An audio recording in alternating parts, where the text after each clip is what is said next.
Coming up next on Arizona Horizon, former Attorney General Terry Goddard announces a campaign to fight dark money. Learn about a new center to help improve complex biosocial systems, and we'll hear how students in statistics helped a prominent local golf company. Those stories next on Arizona Horizon. Arizona Horizon is made possible by contributions from the Friends of Eight, members of your Arizona PBS station. Thank you.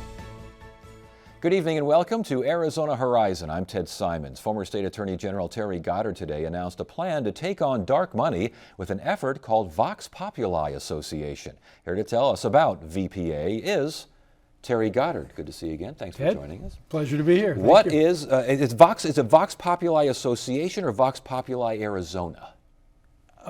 Well, we've done it two ways. It is association, but we've abbreviated to VPA because Vox Populi seems to get everybody confused. Arizona, and the only thing you really have to remember from that is not the Latin, but the fact that it's an effort to fight dark money. That's why it was set up, and it's on the web now. There's a website. You can either go to stopdarkmoney.org or you can go to VPAArizona.org. Well, you got that website out early. I want to get it out at the beginning. No playing around. No wait until the end. Well, then let's find out. The first goal is to stop dark money. How do you do that? Well, hopefully you do it in the legislature. And so I'm waiting and watching and praying a little to see if our legislators, many of whom have made very strong statements that for dark money, in other words, corporate money that is disguised. You don't know who the contributor is. It uses a whole lot of corporate intermediaries to disguise who really is behind the ads that you see on TV. And in last year in Arizona, it was $15 million. And every election, every race statewide received a lot of this dark money. And you basically don't know who's trying to buy your vote. And I think that's absolutely wrong. So how do you stop it? You stop it with disclosure. You stop it with sunlight. You try to say, okay, if you're going to play politics in Arizona, you have an obligation, or the state has an obligation to require you to say where your money came from. We don't do that today. And Arizona has become the Cayman Islands, literally, for dark money. Millions, tens of millions of dollars from other states have been washing through Arizona and then go out to pollute other places, as well as our elections. How do you go back to find out who the donor is when it can be a labyrinth, it can be a daisy chain times 10 here? How do you find, if I'm the original donor, I've got all sorts of ways to hide from you. That's right. I used to be the Attorney General, as you mentioned at the beginning, and one of the number one groups that we went after were money launderers. This is money laundering. Now, it's not illegal in Arizona. Let me say that right up front. It should be. And we need to go after it and make it so. But the same techniques that we use in the Attorney General's office of research and of diligence and of following the money are what you have to use on dark money. And I think the legislature has to define it very carefully. They have to make sure that we have a definition where you can't just take the person or the company that was the most recent contributor, because that will always be a phony. That will always be one of these very happy sounding companies, Citizens for Better Government, Citizens for Good Things, who are the ones that are shielding the real donor. So the way I've defined it is the original donor is the one that paid taxes on the money. But we need to massage that and get a very precise definition. The legislature needs to make it clear. And if they don't, and the reason Vox Populi is out there, the reason we have VPA Arizona is to get ready to do a petition drive. I seriously believe it may come to that. And if it does, then I intend, along with some other hopefully very sharp lawyers, I'm not one, but they are, we'll draft something that will in fact get after the transparency issue so that Arizona will make sure that all political money is transparent. For those who say donors have a right to be anonymous, you say? I say nonsense. There is no legal right for a corporate donor to remain secret. And the Supreme Court of the United States has been very clear about that in a number of cases, including the one that created all this problem, Citizens United. Justice Kennedy in Citizens United was eloquent about saying that there is no right to hide. And Justice Scalia, in a different case, said that he wouldn't want to live in a country where political discussion was held anonymously. And I agree with Justice Scalia on that one. We don't always agree, but that's one where I think he hit the nail on the head. If that's what you're seeing as interpretation from the highest court in the land, why have we not seen more in the way of lawsuits? I mean, we got Citizens United. The High Court did say in Citizens United that much of this activity is legal. So Yes. So Citizens United said very clearly, corporations are people, and because they're people, they have a right to contribute to politics. And then they said they have an unlimited right. They basically took away the limits. So before Citizens United, corporate contributions were illegal in Arizona, and other contributions faced a very severe campaign contribution limit. Citizens United basically blew that up. It did not, however, many people think it did, but it did not create a conspiracy of secrecy. It did not say to these corporate donors, oh, and you can remain secret. You don't have to tell anybody what you're doing. You can just come in, try to buy the election, and stay in the shadows. And that's exactly what we're trying to do now, is to eliminate those shadows, trying to say in Arizona, as they have done in California and many other states, Utah included, they have required disclosure of political operatives. They don't allow them to hide. Arizona allows them to hide. And that's what's got to stop. And this is a bipartisan issue. I mean, Republicans were hurt just like Democrats in the last election.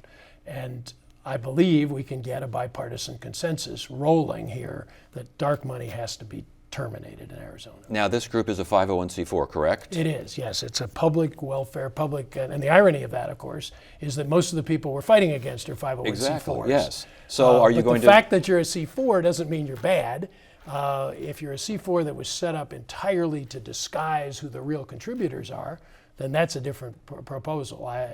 This organization will disclose its contributors, be they $5 or $1,000. We're not in that business. We're in the business of trying to persuade people that they have rights that are being abused and that there are corporate interests that essentially are trying to buy our state. So full disclosure of contributions and expenditures. Full disclosure, yeah, I got to tell people up front. All right. But some issues, survive the election. And I said in the last summer that I was going to pursue stopping dark money, and I'm serious about it. I need a lot of help. Last question. If I'm running Ted's Hamburger Hamlet and I want to donate a lot of money to a candidate over here at Candidate X, but I know that a lot of my customers, I could lose customers if they know that I'm supporting that particular candidate.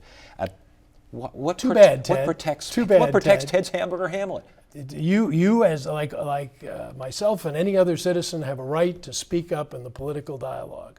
But in that speaking up, you also need to have the courage of your convictions and say, this is my opinion. And you don't have, I believe, under the law of the United States, under the First Amendment, the ability to say, oh, I'm going to say this secretly. I'm going to put millions of dollars into this campaign, but I don't want anybody to know I'm behind it. Now, let's look at why you might want to be secret. The first reason is yours. Maybe your customers will think badly of you. Well, if you're in the political dialogue, you take that risk. People don't like me because of things I've done in political discussion. I'm sure of that. So maybe I'm not going to go into business. But the bottom line, I think, is they don't want people to know about it because they know if they did, their support would be toxic to the candidates that they're supporting. So if somebody stood up and say, I'm Corporation X, Y, and Z, and I'm supporting candidate Joe, many people may say, hey, that's not the side I want to be on. So that company resorts to secrecy and stays in the shadows. We in Arizona have allowed him to do it, and I think that time needs to stop. All right. Always a pleasure. Good to see you. Thanks for joining us. Thank you very much.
ASU recently announced a joint venture with the Santa Fe Institute for a new Center for Biosocial Complex Systems. The center is designed to offer, among other things, ideas and solutions to help develop and maintain urbanization. Here with more is the center's co-director, Manfred Laubichler. Good to see you here. Thanks. Glad to be here. It's just it sounds complicated, but I don't think it is all that. Define a biosocial complex system. Well, most systems that we look at in science, we tend to look at them from different perspectives. So that's why we have that idea that there are biological systems, there are social systems, and they have nothing to do with each other. But of course, all the systems that really affect us are tightly interconnected. So take a city, for instance. You can look at a city as a social system, as an economic system, but a city takes up space. It's its own environment. It has a large footprint that goes way beyond the boundaries of the cities. So taking all those perspectives together, then you end up with something that we call a complex biosocial system. And those are the kind of systems we want to study as part of this new collaboration. So is it to better understand that interconnectedness? Is that the idea here? To better understand those interconnectedness, and which is necessary if you want to actually develop solutions to any of the real-world problems that we have. I think everybody living in Phoenix or in the Phoenix area knows that our city as such, or our urban environment, produces a lot of problems, and many of them actually are unintended consequences of previous actions.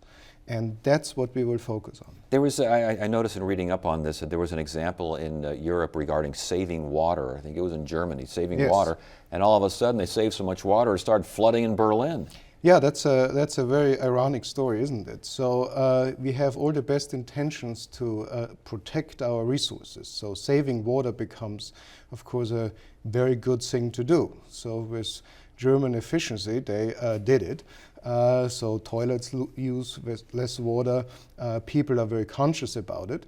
So as a matter of fact, over the last roughly 30 years, the city of Berlin, despite its increase in population, uses about a third less water than before. Now, nobody thought about that a lot of the water they were using was groundwater they pumped up. So as a consequence, basements are beginning to flood. All big construction sites in Berlin are basically lakes, and they had to develop a whole new way of pouring concrete underwater to build the foundations, and then they pump out the water. So you see how those technical solutions to problems that we generated because of our actions. So with this new Center for Biosocial Complex Systems, you look at urban areas, be it Phoenix, be it Berlin, all points in between, and say, decision-making process, you may have done it this way, here's a better idea to decide? That would be a desirable outcome. What we are trying to understand, for instance, is how do we basically treat those different systems when they actually grow in size or shrink? So often we have an understanding of a system at a particular scale, but the solutions then fall apart if the system grows bigger, or we can't really transplant the solution from one system to another. So those issues of scaling are extremely important. And it's not just growth, even though in Arizona it seems to be, but then you look at Detroit and you have the opposite. If a city shrinks, how can we understand and manage this process? Interesting. And of course with Arizona and with Detroit, you can talk about geography in both places. Exactly. Geography makes a difference, doesn't it? Absolutely. And the larger ecosystems, we call it the hinterland, and all those areas need to be considered as well. As far as the Santa Fe Institute, what is the Santa Fe Institute and why did ASU decide to collaborate? Well, the Santa Fe Institute is basically a very small think tank.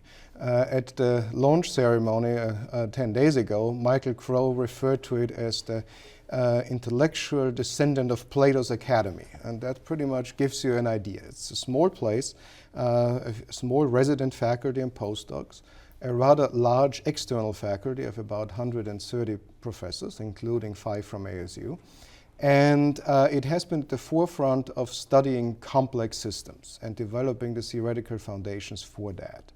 And that, in a way, matches very well with the orientation that we tried to develop here at ASU under Michael's leadership to really break down those disciplinary boundaries. So it was a logical way of pairing up those two institutions.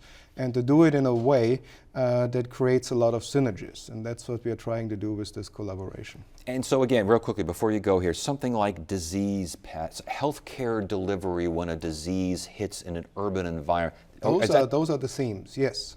Take Ebola. I mean, we looked at, we thought we understood Ebola as a very deadly disease, but not one to worry too much about because it usually was, the outbreaks were in isolated small areas. Now, once Ebola entered a completely different system, urban systems in Western Africa, we see that we are not at all prepared to deal with this. And that's another one of the questions that we want to study. Well, it's very interesting stuff. Good luck, and we hope to hear about some of these ideas coming out of the center. You will. All right, good to have you here. Thank you.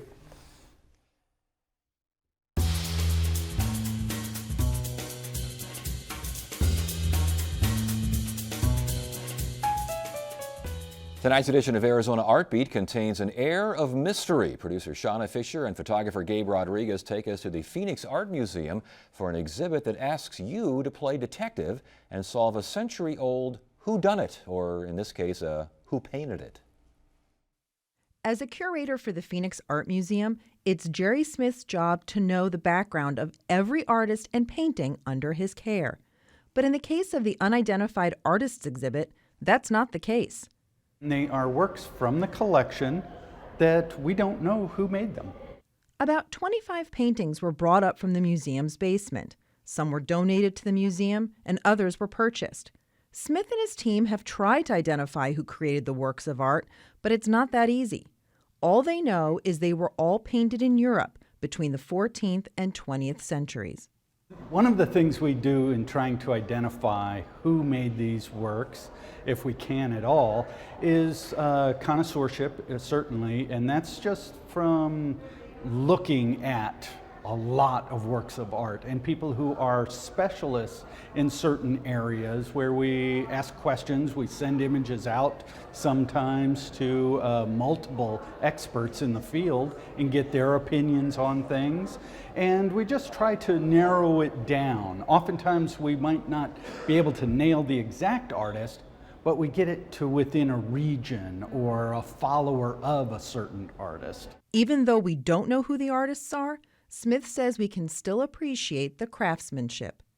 To look at each individual item, enjoy the brushwork, enjoy the line, to look closely and try to just think, is this a professional artist who's making a study for possibly a later painting?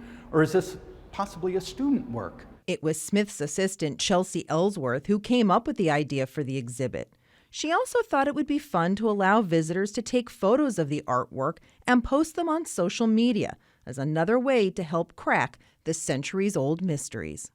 We have not had anybody come forward and say, you know, I've done a lot of research, I did my master's thesis on this artist, and I really think it's such and such, because we haven't had that happen yet, but we hope it does. Unidentified Artists is on display through April 19th at the Phoenix Art Museum. We want to hear from you. Submit your questions, comments, and concerns via email at arizonahorizon@asu.edu. With the PGA Tour in town for the Waste Management Phoenix Open, we thought we'd look at a golf story on how a group of ASU students helped local golf club manufacturer Ping analyze golf club grip alignments. Joining us now is Dr. Connie Bohr, an Associate Dean and Professor at ASU's New College of Interdisciplinary Arts and Sciences, and Robbie Reiter, one of the students who worked on the project. Good to have you both here. Thanks for joining us. Thank you. How did you partner up with Ping on this? Well, for our program, our bachelor's degree in statistics, the students have to do a capstone project, working with a company or industry in the area. And Robbie was a student in our program for a couple of years and had done an internship with Ping, and he knew that this was coming up, and he offered this opportunity up and said, oh, I think Ping might be interested in providing a project for us to do. And one thing led to another. I went over and met with them, and we were able to square it up and got a team of students that could go in and work just like they were employed there and do some of the work and did a really nice project for them. And this is, statistics is what we're talking about, but we're also talking about golf club grip alignment. I'm a golfer. I love golf. I'm not sure what you're talking about here. Well, one of the things is Ping's grips, you know, some golfers utilize the lines. They actually put lines on the grips. Yes. And so having those in the right place is crucial to some golfers and, you know, a lot of pros and whatnot. So they want to ensure that their grips are put on as straight as possible. And one of the things in our project was analyzing the data they had been collecting and figuring out what their current process was looking like, and then also coming up with improvements for that and going towards experimentation as well to provide some really sound information and backing their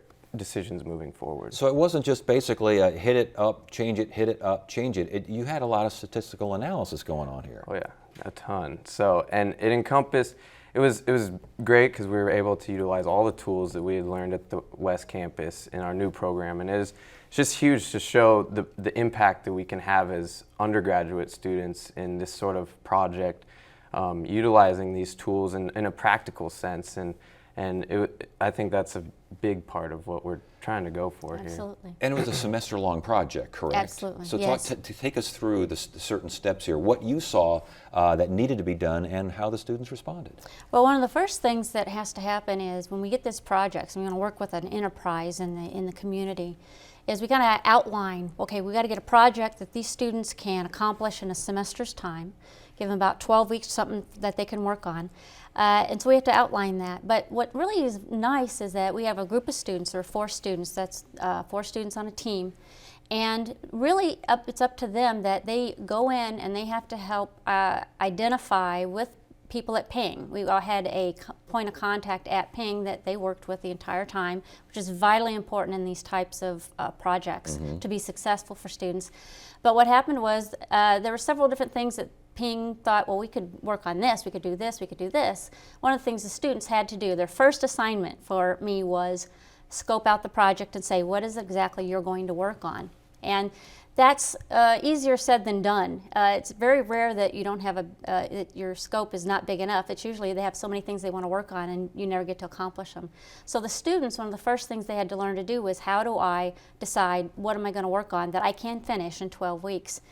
And so they did that. That was their first project. Ping signed off on it. I signed off on it, and they were able to work from there. And it was the grip alignment. You know, what does that look like? How can they improve that or area of opportunity for them? And through the semester, they had to do several things. It was a lot of statistical and non-statistical skills that they had to use. They had to write reports. They had to give presentations as a team. And they were incredibly, the way they ended up, it was every faculty member's dream, the way that they end up working as a team. Yeah, and as far as working as a team, individually, was everyone a golfer? Did some people even know which end of the club was up? I mean, what was going on? You can imagine we pretty much had the array, you know, me, myself, golfing for a couple years to some of us never even golfing and not knowing any of the terminology, and it was definitely interesting to see how well we pulled it together, and we all utilized, you know, our strongest points and our facets, and definitely got the job done. As far as the difference between what you learn in a classroom, what you learned in previous undergraduate years, and what you learned on this project, could you tell? Could you see the difference? Oh yeah, oh yeah. As far as applying it in the professional world? I think that's half of it. The capstone really provides us that outlet to utilize those tools and really see it with our own eyes how we can implement them and really make an impact. And I guess as well, it's also it's a little bit of pressure because you're working now for Ping and they're expecting something out of you. You got to Right. come. It's not just grades and classroom anymore. Right. No, it was. And failure was not an option. The students had to successfully do this project for Ping. So that's why it was important for Ping to identify a project that was vitally important to them. It couldn't be something like, well, if you get time, go work on that. We needed it to be something that they wanted to see get an improvement in. So that was really important. and for them to work as a team to be able to do that. When he talks about, and when you mention using the tools that they've learned, it was, there's no textbook problem here. It doesn't look like it does in a textbook. It was, they had to learn a lot, they did research, they did so much on their own. I think the best part of that, and what ended up happening was, in the beginning of this term in this project, these students they come to me, what should we do next? What is this the right way? Is this the right way? Is this step? Within 10 weeks, the 10th week, they would just come and tell me what they were going to do and say, we think we're going to go this direction. What do you think? Oh, well, we're going to go do that. Oh, that's tremendous. And it was fantastic. It's like I said, it's a faculty member's dream to watch your students go into that type of independence, and they did it so successfully. Well, congratulations on a great semester, and congratulations on a great project. Thank you. Good luck to both of you. Thank you. Thank you. And Wednesday, here on Arizona Horizon, it's our weekly legislative update with the Arizona Capitol Times, and we'll hear a discussion on just how much sports events like the Super Bowl actually help the local economy. That's at 5:30 and 10 on the next Arizona Horizon. That is it for now. I'm Ted Simons. Thank you so much for joining us. You have a great evening.